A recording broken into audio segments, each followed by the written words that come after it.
course, it's time for another episode of Match Wits with Detective Snork. Phil Snork, master of the obvious in No Crime Too Dumb. Chapter 1. A Melodious Murder. Yeah, I'm Snork, all right. I'm no fancy pants when it comes to music. I like my jazz like I like my women, hot and lonely. But there I was, me, at a funeral for the classical cellist, Pablo Casals. What a scene outside the cemetery gate. All those la-di-da guests, just dying to get in. And that long line of identical black limos.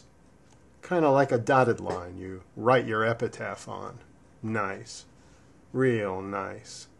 But then suddenly one of the limos broke the line. It screeched up to the first car, the one right behind the hearse. The limo driver was honking the horn like crazy.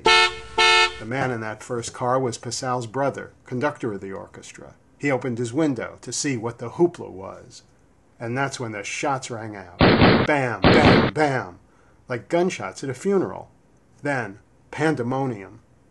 I heard that Milton invented that word. But hey, I'm no poet. Just a detective living a life of syntax. I mean, the place went nuts. Drivers steering their cars every which way in the panic. No one drove away.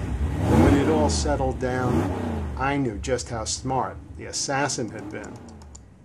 Because all the limos looked exactly alike. So no one could say which limo the shots came from. See? By not leaving the scene, the killer was able to hide in plain sight. Pasal's brother, the conductor, knew which car it was. He wrote something down before passing out. A nice little hint. But here's the wrench. There wasn't a single car there with a flat tire. Well, the cops were stumped. But then they're professional stumps. Luckily, I knew just what to do next, as usual. Because the obvious was plain as day to me. Hey, if you're so smart, you figure it out first.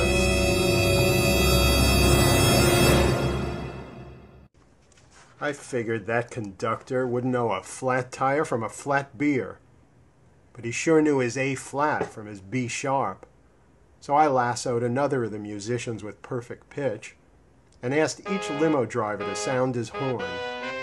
The one that sounded, a perfect A flat, that was the car that had our man. He confessed quick, too.